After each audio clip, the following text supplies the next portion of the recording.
안녕 얘들아. 오늘은 비대면 수련의 이틀차 아침이야. 어제와 동일하게 말씀으로 하루를 시작하면 좋을 것 같아. 우리 기도함으로 말씀 묵상 시작할게. 사랑의 하나님 감사합니다. 하나님 귀한 비대면 수련의 이틀차 아침을 맞게 하여 주시고 말씀 묵상으로 아침을 열게 하여 주시니 참 감사합니다. 하나님 이 시간 말씀 묵상할 때 하나님께서 무엇을 말씀하시고자 하시는지 깨달을 수 있는 시간 허락하여 주시고 말씀이 어렵지 않고 꿀송이보다 더 단 말씀 될 수 있도록 주께서 하나님 인도하여 주세요. 감사합니다. 예수님의 이름으로 기도합니다. 아멘. 오늘도 어제와 마찬가지로 큐티 묵상하기 위한 준비물은 이 온라인 수련의 책자와 혹은 청소년 매일 성경 큐티 책을 사용하면 될 것 같아. 온라인 수련의 책자는 6쪽을 보면 될 것 같고 큐티 책은 144쪽을 참고하면 될 것 같아요. 오늘 말씀은 이곳이 특별한 이유라는 제목으로 시편 48편 1절에서 14절 말씀이야. 온라인 수련의 책자와 큐티 책의 번역된 게 조금 다른 것 같아. 선생님은 이 책자, 온라인 수련의 책자로 말씀 한번 읽어보도록 하겠습니다. 선생님 말씀 읽을 테니까 또 눈으로 함께 읽으면서 무엇을 말씀하고 있는지 같이 이해하는 시간이 됐으면 좋겠어. 시편 48편 1절에서 14절 말씀. 주님은 위대하시니 우리 하나님의 성에서 그의 거룩한 산에서 그지없이 찬양을 받으실 분이시다. 우뚝 솟은 아름다운 봉우리 온 누리의 기쁨이로구나. 자폰산의 봉우리 같은 시온산은 위대한 왕의 도성. 하나님은 그 성의 여러 요새에서 자신이 피난처이심을 스스로 알리셨다. 보아라, 이방 왕들이 함께 모여 맹렬히 쳐들어왔다가 시온산을 보자마자 넋을 잃고 혼비백산하여 도망쳤다. 거기에서 그들이 큰 두려움에 사로잡혔으니 고통당하는 그들의 모습이 해산하는 여인과 같고 동풍에 파산되는 다시스의 배와도 같았다. 우리가 들은 바 그대로 우리는 만군의 주님께서 계신 성, 우리 하나님의 성에서 보았다. 하나님께서 이 성을 영원히 견고하게 하신다. 셀라. 하나님, 하나님의 성전 안에서 우리가 하나님의 한결같은 사랑을 되새겨 보았습니다. 하나님, 주의 명성에 어울리게 주님을 찬양하는 소리도 땅끝까지 퍼졌습니다. 하나님의 오른손에는 구원의 선물이 가득 차 있습니다. 주님, 주님의 구원의 능력으로 시온산이 즐거워하고 유다의 딸들이 기뻐서 외칩니다. 너희는 시온성을 돌면서 그 성을 둘러보고 망대를 세워보아라. 너희는 그 성을 자세히 보고 그 궁궐을 찾아가 살펴보고 그 영광을 전해주어라. 하나님께서 영원토록 우리의 하나님이시니 영원토록 우리를 인도하여 주신다 하여라. 아멘. 한 번 더 읽을 건데 이번에는 우리 친구들이 1절부터 14절까지 눈으로 또 이해하면서 읽어보는 시간 갖도록 할게.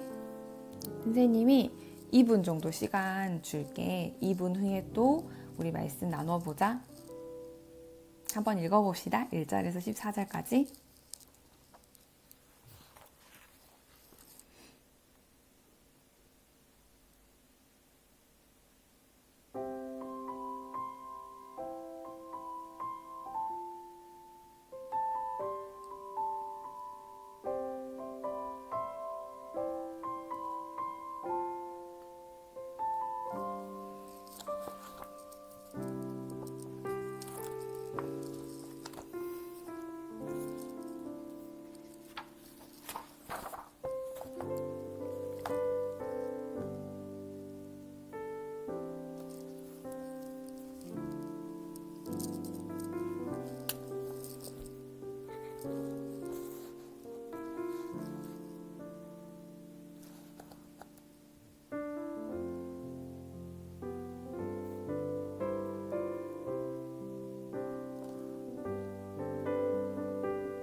우리 한번 이해한 대로 말씀 한번 봐볼게.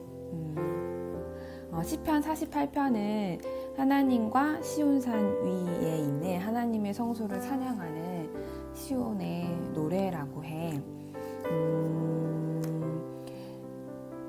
이 시편 기자는 시온성에 거하시는 하나님을, 여호와 하나님을 찬양하고 있거든. 우리 1절 말씀부터 한번 볼까?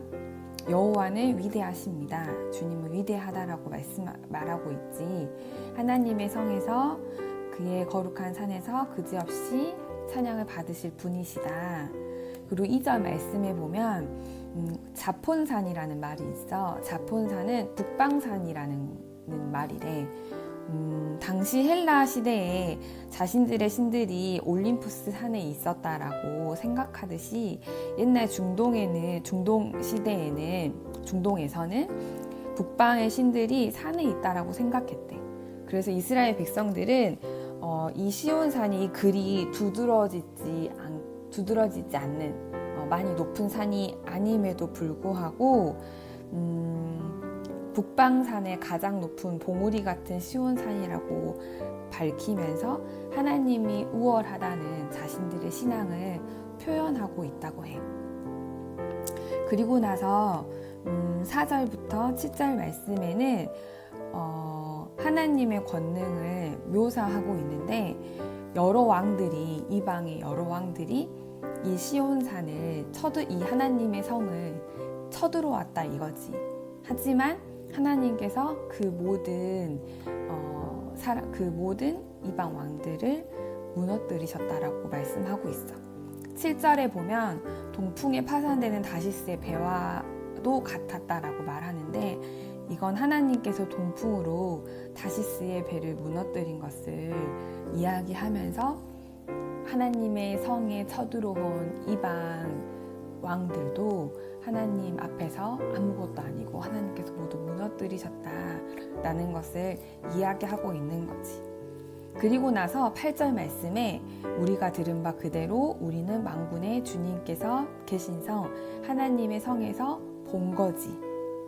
뭐를? 하나님께서 이 성을 견고하게 하신 이 역사를 이들이 직접 보게 되었다라는 거죠. 그리고 나서 9절에서 14절 말씀은 하나님께서 베푸시는 사랑을 깊이 묵상하고 있거든. 한결같은 하나님의 사랑은 혼란과 무질서를 몰아내고 세상을 평화롭게 바꾼다라고 이 시편 기자는 고백하고 있어. 그리고 맨 마지막서 14절에 보면 하나님께서 영원토록 우리의 하나님이시니 영원토록 우리를 인도하여 주신다라는 믿음의 고백을 또 드리고 있는 거지. 선생님이 짧게 이 말씀에 대해서 이야기해 봤는데, 이제 또 우리 친구들이 말씀을 읽으면서 또 방금 이의 이야기를 들으면서 내가 좀 깨달았던 것, 내지는 묵상되었던 것들을 자유롭게 적어주면 되는데, 우리 7페이지 한번 볼까? 말씀 묵상을 통해서 말씀을 통해 묵상한 내용을 자유롭게 적어달라는 그 빈칸이 있어. 거기에 오늘 말씀을 통해서 새롭게 깨달은 점이나 아니면 이러이러한 사실이 좀 감명 깊었다라는 점들, 생각나는 것들을 이 말씀 묵상 칸에 한번 적어보면 좋을 것 같아. 한 3분 시간 드릴게요. 이거 한번 적어보고 이어서 뒷페이지도 한번 볼게. 8페이지 한번 볼까? 오늘의 깨달은 말씀을 바탕으로 내가 어떤 것을 해볼 수 있을지 한번 순종의 결단을 작성해 보는 건데, 말씀을 이렇게 들었으니 내가 삶에서 이러이러한 적용을 해보겠다 라는 내용들을 적어주면 될 것 같아. 어려울 수 있는데 우리 한번 해보자. 3-4분 정도 시간 드릴게요.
선생님이 시계를 잘 못 보는 것 같기도 하고, 만약에 아직 못했다면 잠시 동영상을 멈추고 내지는 이 영상이 끝나면 말씀 묵상 이어갔으면 좋겠고, 선생님이 묵상한 거 나누고 이 시간 마무리하도록 할게. 선생님이 묵상한 거 그냥 읽을게요. 하나님이 위대하심을 나 또한 고백한다. 어떤 어둠의 영들 혹은 하나님을 대적하는 것들보다 어떤 것들보다 하나님의 위대하심을, 하나님이 승리하게 하심을 보게 된다. 동풍이 부서지는 다시스의 배들처럼 하나님을 대적하는 모든 세력을 무너뜨리시고 하나님께서 승리하실 것을 확신한다. 또한 이 일에 가장 가까운 목격자 또는 경험자가 되기를 기도한다. 이 모든 승리의 역사를 보고 듣게 되기를 간절히 기도한다. 이 모든 역사는 우리가 하나님의 안에 거할 때 누릴 수 있는 기쁨과 확신일 것이다. 본문에서 이야기하고 있는 하나님의 성, 그곳이 물리적인 장소의 개념보다는 하나님께서 거하시는, 하나님께서 함께 하시는 그런 의미라는 생각이 든다. 우리가 언제나 하나님과 함께 할 때 내가 거하는 모든 곳이 특별한 곳이 되고 기쁨과 승리의 확신이 넘쳐나는 곳이 됨을 다시금 생각해 보게 된다. 이 말씀을 묵상하면서 선생님이 삶에 적용해 본 건 매 순간 하나님이 나와 함께 하시는 특별한 곳이 되기 위해서 내가 뭘 해볼 수 있을까를 생각해 보다가 내가 이 순간에도 하나님께서 함께 하심을 생각을 떠올려 봐야 되겠다는 생각이 들었어. 그래서 하루에 3번 이상 하나님과 함께하고, 하나님이 나와 지금 함께하고 있음을 생각하고 그것을 입으로 말해보는 것, 그것을 해보기로 적용해봤어. 우리 친구들은 어떤 말씀을 묵상하고 또 적용해봤는지 궁금하네. 책에 잘 기록해보고 우리 주일날 또 선생님들과 이 내용들 나눌 수 있으면 좋겠어. 기도하고 마칠게. 하나님 감사합니다. 하나님께서 우리의 피난처 되심을 주님 고백합니다. 또한 위대하심을 주님 찬양합니다. 하나님, 우리가 하나님과 함께 할 때에 그 모든 평안과 기쁨과 확신을 누릴 수 있음을 주님 고백하오니 하나님과 거하는, 그래서 그들의 삶, 우리의 삶이 늘 특별한 곳이 될 수 있는 귀한 은혜 허락하여 주세요. 오늘 하루도 은혜 충만한 하루 되게 해주세요. 감사합니다. 예수님의 이름으로 기도합니다. 아멘. 안녕.